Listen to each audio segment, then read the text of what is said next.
আসসালামু আলাইকুম। একাদশ শ্রেণীর শিক্ষার্থীরা, আশা করি তোমরা ভালো আছো। আমরা আজকে আলোচনা করব নেলসন ম্যান্ডেলাস স্টেটমেন্ট। আজকে আমরা পার্ট 2 নিয়ে আলোচনা করব। গতদিন আমরা এই প্যাসেজের প্রথম পার্ট নিয়ে আলোচনা করেছিলাম। তো এটা আছে হলো আমাদের ইউনিট 4 লেসন 1-এ। ওখানে 3টা বক্তব্য দেওয়া আছে। তো 3 নম্বর যেটা দেওয়া আছে সেটা হলো নেলসন ম্যান্ডেলার যে বক্তব্য সেটা। তো আজকে আমরা এটা নিয়ে সুন্দরভাবে তোমাদেরকে পড়িয়ে দেব এবং তোমরা দেখতে পাচ্ছ এটা বেশ বড় এবং এইখান থেকে বেশ কিছু ইম্পর্টেন্ট এমসিকিউ অ্যান্সার সহ দাগ দিয়ে দিয়েছি। এগুলো আমি কিছুক্ষণ হোল্ড করছি যাতে তোমরা স্ক্রিনশট নিয়ে রাখতে পারো। তো এই হলো এমসিকিউ এবং দেখো এখানে কয়েকটা কোশ্চেনের অ্যান্সার, যেগুলো ইম্পর্টেন্ট কোশ্চেন মনে হয়েছে সেগুলো আমি অ্যান্সার দিয়ে দিয়েছি। আর এর আগে যে অংশগুলো সেগুলোর জন্য আগের ভিডিওটা দেখতে পারো তোমরা। তো আজকের কথা না বাড়িয়ে এখানে আমরা শুরু করবো। আজকে আমাদের নেলসন ম্যান্ডেলার যে স্টেটমেন্ট সেটার হলো দ্বিতীয় পার্ট নিয়ে আলোচনা করব। তো প্রথম আছে দেখো, হোয়েন ম্যান্ডেলা বলছে, when I went to jail in 1962, 1962 সালে আমি যখন জেলে গিয়েছিলাম, the dominant idea was that loss of life should be avoided. তখন আমার কাছে এখানে ডমিনেন্ট মানে সর্বপ্রধান আইডিয়া মানে ধারণা ছিল যে কোনো মূল্যে জীবন নাশ এড়াতে হবে। হ্যাঁ, loss of life should be avoided, জীবননাশ এড়াইতে হবে। I now know that this was still so in 1963। আর এখনও আমি ওই একই কথাই বিশ্বাস করি বা জানি যে 1963 সালে অবস্থাটা একই। মানে তখনও যেমন জীবন বাঁচিয়ে চলার চেষ্টা করা উচিত ছিল, এখনও সেই একই চিন্তাভাবনায় আছি। I must return to June 1961। আমাকে অবশ্যই 1961 সালের জুন মাসের ঘটনায় ফিরে যাইতে হবে। What were we the leaders of our people to do. আমরা আমাদের জনগণের যারা নেতা ছিলাম আমাদের কি করার ছিল। What were we to do, আমাদের কি করার ছিল। Were I to give in মানে আত্মসমর্পণ করা, আমাদেরকে আত্মসমর্পণ করা উচিত ছিল। To the show of force, আইনের মানে বল প্রয়োগের কাছে, আইনের বলের কাছে। অথবা the implied threat against future action, এবং আমাদের ভবিষ্যৎ যে কাজ হবে সেই কাজের প্রতি যে হুমকি, হ্যাঁ যে হুমকি ছিল তার কাছে কি আমাদের নত হইতে হবে। পরে আছে দেখো, were we to fight it, নাকি এটা নিয়ে আমাদেরকে সংগ্রাম করতে হবে, লড়াই করতে হবে। অ্যান্ড ইফ সো হাউ, আর এই যদি হয় তাহলে কিভাবে। মানে উনি কয়েকটা প্রশ্ন করছে যে আমাদের আইন যেভাবে আমাদের উপর বল প্রয়োগ করছে, ভবিষ্যৎ কর্মপ্রণালীর উপরে যেভাবে আমাদের হুমকি দেওয়া হচ্ছে, এইভাবে যদি চলতে থাকে তাহলে আমাদের এর বিরুদ্ধে সংগ্রাম না করে আমাদের কী করার আছে। We had no doubt that we had to continue the fight. আমাদের কোনো সন্দেহ ছিল না যে আমাদেরকে সংগ্রাম চালিয়ে যেতে হবে, এই ব্যাপারে আমাদের কোনো সন্দেহ ছিল না। Anything else would have been abject surrender, আমাদেরকে সংগ্রাম চালিয়ে যেতে হবে এই ব্যাপারে আমাদের কোনো সন্দেহ ছিল না। আর এইটা না করে অন্য কিছু হলে আমাদেরকে অবশ্যই শোচনীয় পরাজয় হতো। মানে সংগ্রাম না চাইলে যদি আমরা অন্য কিছু করতে যাইতাম তাহলে এনিথিং এলস, ওইটা বাদে, সংগ্রাম বাদে, যুদ্ধ বাদে অন্য কিছু করলে would have been abject surrender. এই অ্যাবজেক্ট মানে শোচনীয়, হ্যাঁ, আর সারেন্ডার মানে যাতে আত্মসমর্পণ জানো। Our problem was not whether to fight, মানে সংগ্রাম করা নিয়ে আমাদের কোনো সমস্যা ছিল না, but was how to continue the fight, বরং আমাদের সমস্যা ছিল সংগ্রামটা কিভাবে চালিয়ে যাব এটা নিয়ে। উই অফ দ্য এএনসি মানে আফ্রিকান যে কংগ্রেস ছিল, এটা লোক, আমরা যে আফ্রিকার কংগ্রেসের লোক আছি, had always stood for a non racial democracy, আমরা সবসময় চেয়েছিলাম হলো অবর্ণবাদী একটা গণতন্ত্র, মানে যেখানে কোনো বর্ণ বৈষম্য থাকবে না। অ্যান্ড উই শ্রাঙ্ক মানে সংকুচিত হওয়া, মানে শ্রিঙ্ক হলো মেইন ভার্ব, এর পাস্ট হলো শ্রাঙ্ক। হ্যাঁ, আমরা সংকুচিত হয়ে গেছিলাম, আমরা থেমে গিয়েছিলাম। ফ্রম এনি অ্যাকশান, যে কোনো কাজকে আমরা থামিয়ে দিয়েছিলাম। Which might drive the races further apart than they already were, মানে আমাদের মধ্যে যতগুলো অলরেডি গোত্র আছে, এই বিভাজন আছে, এই গোত্র বা বিভাজন যেন বেড়ে না যায় সেজন্য আমরা বিভিন্ন কাজ থামিয়ে দিয়েছিলাম। মানে অলরেডি তো আমাদের ভিতরে সাদা কালারের পার্থক্য আছে, আরও যেন কোনো আমাদের ভিতরে বিভাজন না হয় সেদিকে আমরা সেটা চিন্তা করে আমাদের অনেক কাজ থামিয়ে দিয়েছিলাম।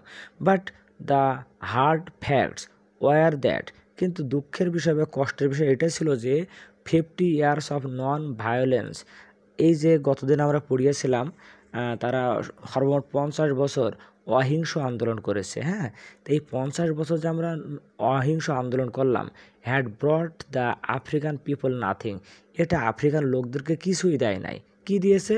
But more and more repressive legislation, মানে এই যে 50 বছর আমরা অহিংস আন্দোলন করলাম, এর ফলে আফ্রিকান লোক, মানে আফ্রিকা যে কৃষ্ণাঙ্গ লোক, তারা আরও দমন পীড়নমূলক বিভিন্ন আইন অ্যান্ড ফিউয়ার রাইটস, এবং তাদের অধিকার খর্ব ছাড়া আর কিছুই পায় নাই। মানে এতদিন যে অহিংস আন্দোলন করেছে তার বিনিময়ে আরও দমন পীড়ন এবং অধিকার হরণ ছাড়া আর কিছুই পায় নাই। এরপর বলছে it is true as I have already stated, আচ্ছা ইতিপূর্বে আমি যেটা বলেছি এটা সত্য যে I have been influenced by Marxist thought, আমি মার্কস মতবাদ দ্বারা প্রভাবিত হয়েছি। কতদিনের আলোচনা এটা একটু ছিল, এখন সেটা আবার বলছে হ্যাঁ আমি আগেই বলেছি আমি মার্কসের মতবাদ দ্বারা প্রভাবিত হয়েছি। But this is also true of many of the leaders of the new independent states, কিন্তু এই বিষয়টা অন্যান্য আরও যারা নতুন স্বাধীন দেশ হয়েছে তাদের নেতাদের ক্ষেত্রেও এই কথাটা সত্য, মানে তারাও এই মার্কস মতবাদটা তারা প্রভাবিত হয়েছিল। এখানে কিছু নাম দিচ্ছে দেখো, such widely different persons as Gandhi, Nehru, Nkrumah and Nasser all acknowledge this fact, এবং এই যে ভিন্ন ভিন্ন ব্যক্তি, মানে একজনের সাথে আরেকজনের সম্পর্ক নেই এমন অনেক ব্যক্তি, তারা সবাই অবশ্যই একটা বিষয়, এই ফ্যাক্টটাই সবাই হলে স্বীকার করেছে, সেটা হলো কি মার্কস মতবাদের দ্বারা তারা প্রভাবিত হয়েছিল। We all accept the need for some form of socialism, আর সোশ্যালিজম মানে সমাজতন্ত্র, বলছে আমরা সবাই এই সমাজতন্ত্রের কিছু নিয়ম আমরা গ্রহণ করতে চাই, টু এনেবল আওয়ার পিপল, আমাদের লোকজনদেরকে সক্ষম করতে, টু ক্যাচ আপ মানে তাল মিলিয়ে চলা, with the advanced countries of this world, এই পৃথিবীর যারা উন্নত দেশ আছে তাদের সাথে আমাদের আফ্রিকান লোকজন তাল মিলিয়ে চলতে চাই, এদের সমাজতন্ত্রের কিছু মূলনীতি আমরা নিতে চাই।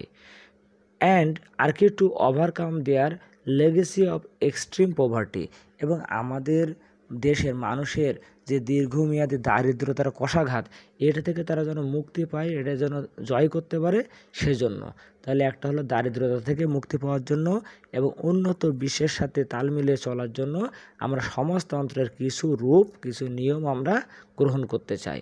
But this does not mean we are Marxist, তার মানে এই না যে আমরা মার্ক্সবাদের লোক বা মার্ক্সবাদী লোকজন, বা ঠিক আছে, আমরা জাস্ট ওই মতবাদ এবং সমাজতন্ত্রের কিছু নিয়ম আমরা সেটা দ্বারা প্রভাবিত এবং সেটা আমরা কিছু গ্রহণ করতে চাই। এরপরে দেখো, I have been influenced in my thinking by both West and East, আমি আমার চিন্তার ভিতরে প্রাচ্য এবং পশ্চিমাদের চিন্তাভাবনা দ্বারা প্রভাবিত।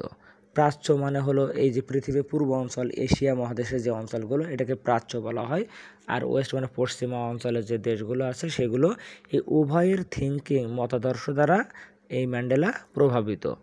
All this has led me, আর এই সকল চিন্তাভাবনা আমাকে প্রভাবিত করেছে, টু ফিল দ্যাট, আমাকে একটা অনুভব করতে, in my search for a political formula, এই ফর্মুলা মানে হলো মতাদর্শ, আচ্ছা আমি যে ম্যান্ডেলা আমার যে রাজনৈতিক একটা মতাদর্শ হবে, সেই মতাদর্শের ক্ষেত্রে I should be absolutely impartial, আমার মতাদর্শ হইতে হবে, আমাকে অবশ্যই হইতে হবে সম্পূর্ণরূপে নিরপেক্ষ অ্যান্ড অবজেক্টিভ এবং বাস্তববাদী। এমনি অবজেক্টিভ মানে বাস্তব, আর এখানে অবজেক্টিভ মানে হলো বাস্তববাদী।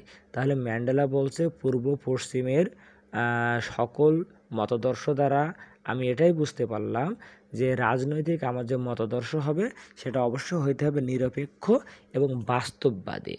I should tie myself to no particular system of society other than of socialism, আচ্ছা আর আমি মানে এই রাষ্ট্রের জন্য এই যে সমাজতন্ত্রবাদে আর অন্য কোনো বিশেষ সিস্টেমকে আমি গ্রহণ করব না, বা আমার এই মতাদর্শে সোশ্যালিজম বাদে অন্য কোনো মতাদর্শকে আমি গ্রহণ করব না। I must leave myself free to borrow the best from the west and from the east, এবং আমি আমার জন্য এই পৃথিবীর পূর্ব থেকে পশ্চিম এর ভিতরে মানে সমস্ত পৃথিবীর ভিতরে যেটা সবচাইতে উত্তম যে আদর্শ সেটা আমাকে গ্রহণ করতে হবে। Our fight is against real and not imaginary hardships, অর্থাৎ আমাদের সংগ্রামটা হলো বাস্তব দুঃখ কষ্টের বিরুদ্ধে, নট ইমাজিনারি হার্ডশিপস, কোনো কাল্পনিক দুঃখ কষ্টে বা কোনো বানোয়াট দুঃখ কষ্টের জন্য না। মানে আমাদের যে দুঃখ কষ্টের বিরুদ্ধে আমরা যে সংগ্রাম করছি, আমাদের যে মানে সমস্যা তার জন্য যে সংগ্রাম করছে এটা হলো বাস্তবতার ভিত্তিতে, কোনো কাল্পনিক দুঃখ কষ্টের জন্য না। Or to use the language of the state prosecutor so called hardships, অথবা এখানে একটা সুন্দর একটা কথা বলছে যে ওই রাষ্ট্রের যে আইনজ্ঞ মানে রাষ্ট্রীয় যে আইনজীবী আছে তার ভাষায় তথাকথিত দুর্ভোগ, মানে উনি বলেছিলেন এটা হলো তথাকথিত দুর্ভোগ, এদের মানে উনি বলতে চাইছিল যে আফ্রিকানদের পিপলের বাস্তব কোনো দুর্ভোগ নেই, এগুলো তথাকথিত দুর্ভোগ, এই যে সো কল্ড হার্ডশিপস। তো ওই রাষ্ট্রীয় যিনি প্রসিকিউটর ওনার ভাষায় যেটা তথাকথিত হার্ডশিপস ওইটার বিরুদ্ধে আমরা সংগ্রাম করি না, আমরা সংগ্রাম করি হলো বাস্তব দুঃখ কষ্ট এবং দুর্ভোগের বিরুদ্ধে। Basically we fight against two features, আমরা প্রধানত দুইটা বিষয়ের বিরুদ্ধে সংগ্রাম করি, which are the hallmarks of African life in South Africa. একটা হলো মানে আমরা এখানে দুইটা বিষয় নিয়ে সংগ্রাম করছি, হ্যাঁ, তার একটা হলো দক্ষিণ আফ্রিকায় আদলে আমাদের জীবন ব্যবস্থা, ঠিক আছে। এখানে হলমার্কস মানে হলো সাপ, কিন্তু এখানে আবার মানে অর্থ বোঝাচ্ছে আদলে, মানে এই আদলে the hallmarks of African life in South Africa, মানে সাউথ আফ্রিকায় মানুষ যেভাবে জীবনযাপন করে সেই জীবনযাপন, এবং আরেকটা কী চাই আমরা যে and which are entrenched by legislation which we seek to have repealed. এই রিপিল মানে হলো তোমার নাকচ করে দেওয়া, রদ করে দেওয়া। তাহলে আরেকটা হলো কি, একটা তো আফ্রিকার জীবনে আদলে জীবনযাপন করব, আর অন্যটা হলো আইন মোতাবেক জীবন সুরক্ষিত হওয়া, মানে ওই যে আইন মোতাবেক আমাদের জীবনটা হইতে হবে সুরক্ষিত। আমরা প্রচলিত আইন ব্যবস্থা রদ করার উপায় বের করছি, হ্যাঁ, এবং আমরা কী করছি, এই যে প্রচলিত যে আইন ব্যবস্থা আছে এটা হলো আমরা রিপিল মানে রদ করার ব্যবস্থা করছি। This features are poverty and lack of human dignity, আর এই বিষয়গুলো হলো মানে যার বিরুদ্ধে আমরা সংগ্রাম করেছিলাম দুটো বিষয়ের বিরুদ্ধে, তার ভিতরে বিষয়গুলো হলো কি পভার্টি দারিদ্রতা and lack of human dignity, এবং মানুষের মর্যাদার ঘাটতি। মানে আফ্রিকানদের যে সাদা এবং কালোর ভিতরে মেইনলি সমস্যা ছিল দুইটা, একটা ছিল দারিদ্রতা আর একটা হলো মানুষের মর্যাদার ঘাটতি। And we do not need communist or so called agitators to teach us about this things, আর এই দুইটার জন্য আমরা যে আন্দোলন করব, আর এই আন্দোলন করার জন্য আমাদের কোনো কমিউনিস্ট বা তথাকথিত আন্দোলনকারী বা আন্দোলন আহ্বানকারীর কোনো দরকার নেই। Two teach us about this things মানে আমরা যে এই দুটো বিষয়ের বিরুদ্ধে সংগ্রাম করব, আর সেই সংগ্রাম শেখানোর জন্য আমাদের কোনো তথাকথিত আন্দোলনকারী বা কমিউনিস্টের দরকার নেই।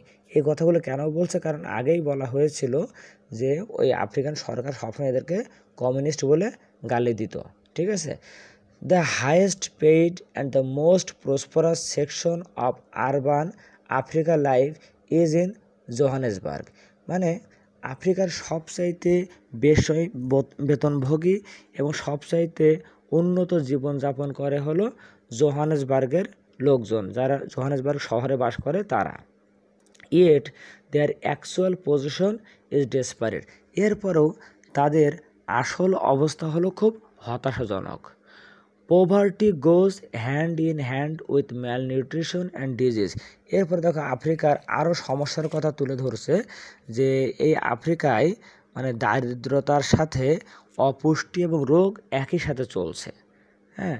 পোভার্টি মানে দারিদ্রতা, গোজ চলছে, হ্যান্ড ইন হ্যান্ড মানে হাতে হাত রেখে চলছে কার সাথে, উইথ ম্যালনিউট্রিশন অ্যান্ড ডিজিজ মানে রোগ এবং অপুষ্টির সাথে একসাথে চলছে।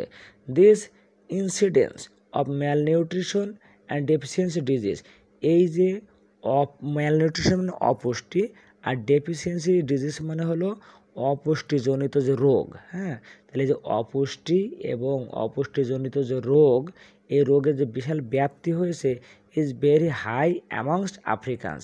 মানে আফ্রিকানদের ভিতরে এর পরিমাণটা, অপুষ্টিজনিত রোগের সংখ্যা অনেক বেশি।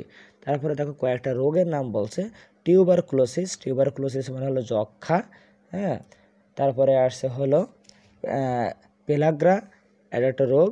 তারপরে আসছে দেখো কোয়াশিওরকর, নামগুলো একটু কঠিন। কোয়াশিওরকর। তারপরে আছে গ্যাস্ট্রো এন্টারিটিস, অ্যান্ড স্কারভি হলো মূলত স্কিনের disease. Bring death and destruction of health. এই রোগগুলো মানুষের মৃত্যু ঘটাচ্ছে এবং স্বাস্থ্যহানি ঘটাচ্ছে। দ্য ইনসিডেন্স, এই ইনসিডেন্স মানে কিন্তু ব্যাপ্তি, মানে প্রচুর পরিমাণে যেটা আছে তাকে বলে incidence of infant mortality is one of the highest in the world. এবং আফ্রিকায় শিশু মৃত্যুর হারটাও পৃথিবীর ভিতরে মানে সর্বাধিক। The complaints of Africans, however, is not only that they are poor and whites are rich. বলছে আফ্রিকানদের অভিযোগ এটা না যে শ্বেতাঙ্গরা ধনী আর কৃষ্ণাঙ্গরা গরিব, এটা আমাদের অভিযোগ না। But that the laws which are made by the whites are design to preserve this situation. বরং এই শ্বেতাঙ্গরা যে আইন প্রণয়ন করেছে তার এই পরিস্থিতিকে বজায় রাখার জন্য এই আইনগুলো প্রণয়ন করা হয়েছে। মানে সাদা কালোর ভেদাভেদ থাকবে, এই কৃষ্ণাঙ্গরা গরিব থাকবে, শ্বেতাঙ্গরা ধনী থাকবে, এই পরিস্থিতি বজায় রাখার জন্য তারা বিভিন্ন আইন প্রণয়ন করেছে। There are two ways to break out of poverty. আর এই দারিদ্রটাকে দূর করার জন্য দুইটা পদ্ধতি আছে। কি? The first is by formal education. প্রথমটা হলো মানে প্রাতিষ্ঠানিক শিক্ষা বাস্তবায়ন করা। And the second is by the worker acquiring a great skill at his work and thus higher wages.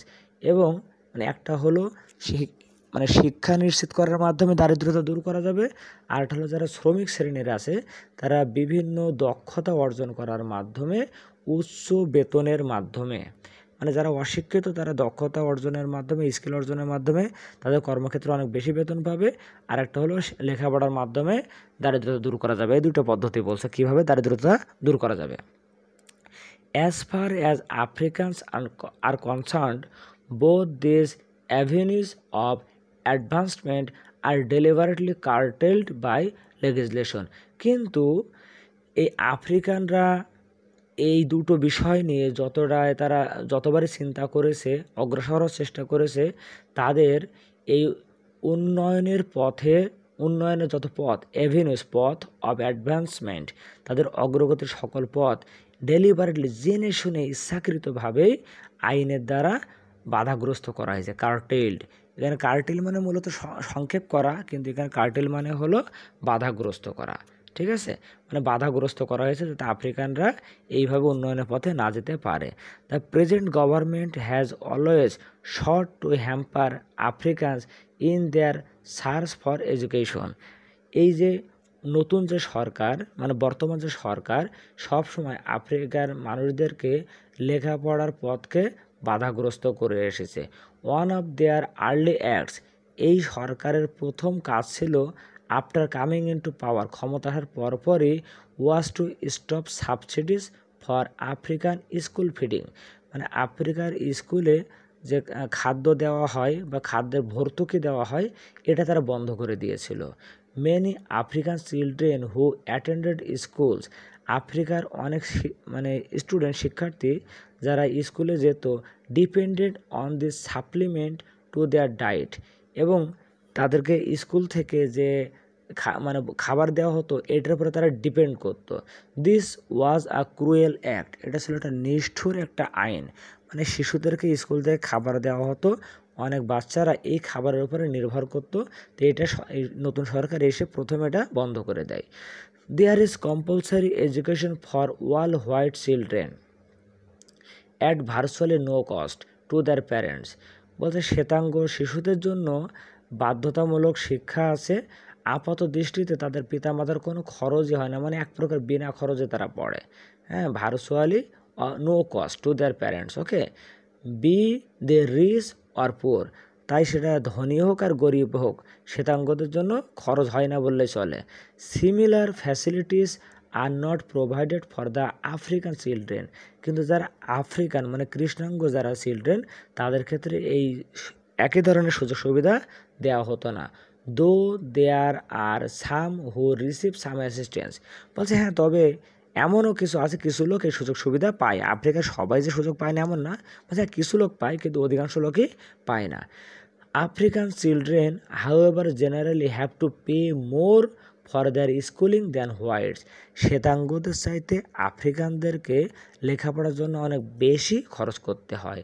According to figures quoted by the South African Institute of Race Relations in its 1963 journal, মানে 1963 সালে south আফ্রিকার যে race relation institute আছে তার জার্নালে বলা হয়েছে approximately 40% of African children in the age group between 7 to 14, মানে 13 থেকে 14 বছর সীমার ভিতরে বাচ্চার প্রায় 40% বাচ্চা ডো নট অ্যাটেন্ড স্কুল, মানে আফ্রিকার যে বাচ্চারা মানে 7 থেকে 14 বছর বয়স যাদের বয়স এদের ভিতরে 40% স্টুডেন্ট স্কুলে যায় না, মানে বাচ্চারা স্কুলে যায় না।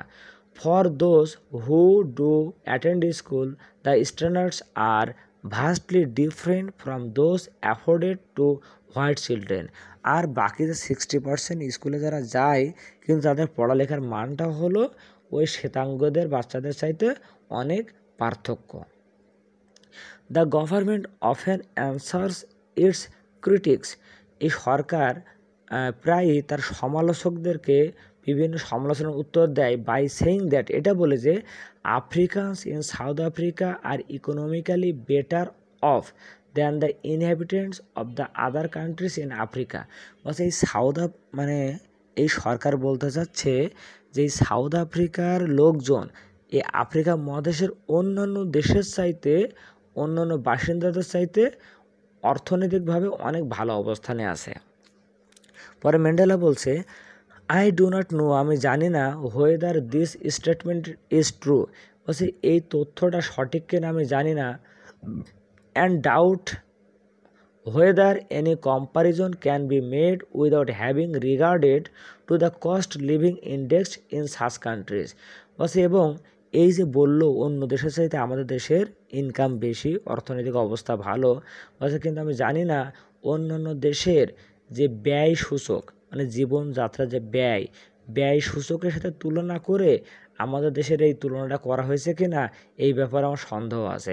মানে কিছু কিছু দেশে হয়তো বা ইনকাম কম কিন্তু সেখানে দেখা যাচ্ছে জীবনযাত্রার মানে খরচের মানও কম, আর আমাদের কাছে ইনকাম বেশি কিন্তু খরচের মান দেখা যাচ্ছে আরও অনেক বেশি। তো এই তুলনা করে বলেছে কিনা এই ব্যাপারে তিনি প্রশ্ন তুলেছে। But even if it is true, আচ্ছা যাই হোক যদি এটা সত্যই হয়, as far as the African people R concerned it is irrelevant, কিন্তু আফ্রিকার লোকজন মনে করে এই কথাটা বলা হলো অপ্রাসঙ্গিক। কেন?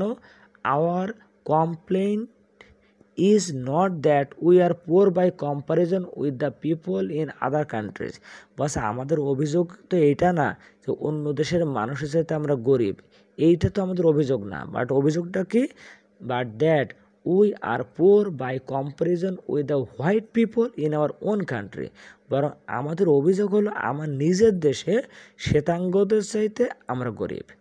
And that we are prevented by legislation from altering this imbalance, এবং আইনের মাধ্যমে আমাদের ভিতরে বৈষম্যটা বজায় রাখা হচ্ছে। The lack of human dignity experienced by Africans is the direct result of the policy of white supremacy. White supremacy মানে হলো শ্বেতাঙ্গদের আধিপত্য। তার মানে এই লাইনটা দ্বারা কী বোঝাইলো, বলছে যে আফ্রিকার লোকেরা যে মর্যাদাহীনতায় ভুগছে সেটা হলো শ্বেতাঙ্গদের আধিপত্য নীতির একদম প্রত্যক্ষ ফলাফল। ঠিক আছে, এই যে ডিগনিটি যে অভাব আছে এটা কিসের রেজাল্ট, এটা হলো হোয়াইট সুপ্রিমেসির result. White supremacy implies black inferiority. Inferiority মানে হলো হীনমন্যতা, আর এই শ্বেতাঙ্গ আধিপত্য মানেই হলো কৃষ্ণাঙ্গদের হীনমন্যতা বোধ। একজন যদি সুপ্রিম পাওয়ারে থাকে আর একজন তো হীনমন্যতায় ভুগবে, এটাই স্বাভাবিক। Legislation designed to preserve white supremacy entrances this notion. তো এটার অর্থ হচ্ছে শ্বেতাঙ্গ যে আধিপত্য এটা বজায় রাখতে পরিকল্পিত আইন এই ধারণাকে দৃঢ়ভাবে প্রতিষ্ঠা করে রাখছে বা সুরক্ষা করে রাখছে। This then is what the ANC is fighting. আর এই জন্যই এই যে আফ্রিকান কংগ্রেস এই বিষয় নিয়ে সংগ্রাম করে যাচ্ছে। Their struggle is a truly national one. তাদের সংগ্রাম হলো জাতীয় সংগ্রাম। It is a struggle of the African people. এটা হলো সমস্ত আফ্রিকান মানুষের সংগ্রাম, inspired by their own suffering. আর এই তারা সংগ্রাম করছে হলো তাদের নিজস্ব ভোগান্তির দ্বারা অনুপ্রাণিত হয়ে, অ্যান্ড দেয়ার ওন এক্সপিরিয়েন্স, এবং তাদের বাস্তব জীবনে যে অভিজ্ঞতা সেইটা দ্বারা অনুপ্রাণিত হয়ে তারা এই সংগ্রাম চালিয়ে যাচ্ছে। It is a struggle for the right to live. এটা হলো বেঁচে থাকার অধিকারের সংগ্রাম।